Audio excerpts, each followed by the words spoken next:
unfortunately, I don't know anything about grammar. I just write it. So they pick up the spelling mistakes, they pick up the fact that I don't put full stops or commas, and then there'll be little bits where they think, I just don't quite understand this, can you just explain it to me? So that's what they're picking up. When they accept the story, they don't change anything of it. It's your story and that's what they've accepted. So it's just the fact that neither of us know the grammar side. So now we're just putting full stops in, because that's what you forget. You're just writing. On a night when I just write a couple of chapters, I don't forget to breathe. I just go. So I miss full stops and commas and correct spellings. And also the Chromebook that I use, the laptop, is American. So it picks up the American words rather than the English words, even though you've got it set to English.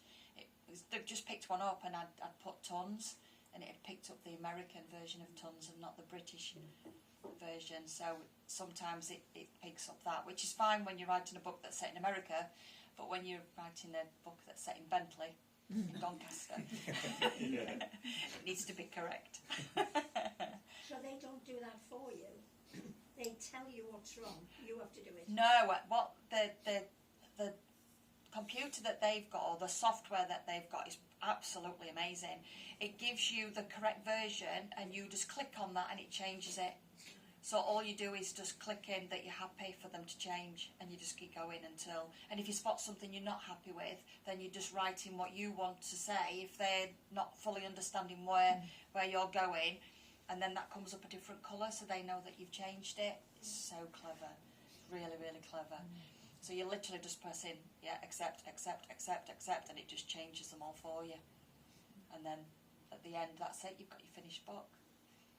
And the first time, with Second Hand Rose, I had 300 edits and nearly had a panic attack, because I just thought, they're changing my book. I've done all this hard work and now look at it all, look, it's all red pen. But the second lot was 10.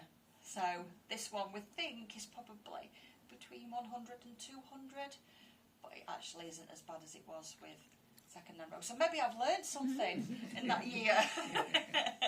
And choose full stop. How to breathe. Don't just keep going. Any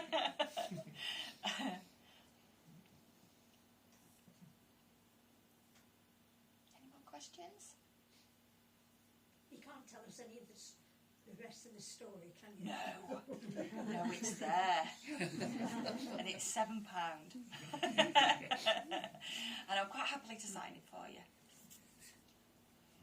That'd be spoiling it, wouldn't it?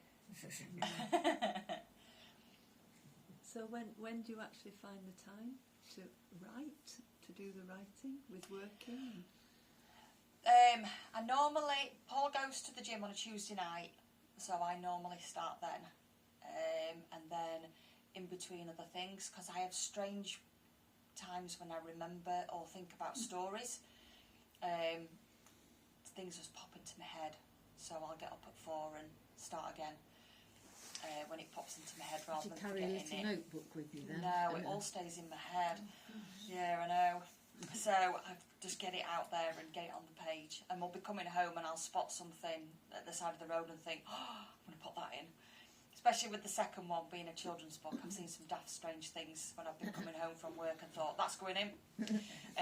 So I find the time, but it's going to be interesting when number 2 comes out, trying to promote both and then write number 3.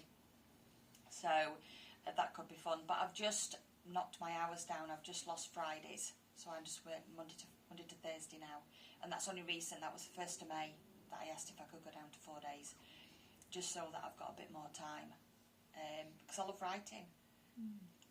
I've really good time. This second one's been brilliant. I've had such a good time. So it's also therapy and good fun as well. So I'm hoping that I can stay working 4 days a week, but I suppose financially we'll see whether that stays like that. But hopefully I can spend a bit more time writing and promoting, because it is another full-time job. We both have 2 full-time jobs now, because Paul does all the reviewing, filming, marketing. With no pay. I just feed you, don't I? Do you set yourself a target of so many words, or Never done it. Other authors do. They'll put on Facebook, I've managed to do 5,000 words today.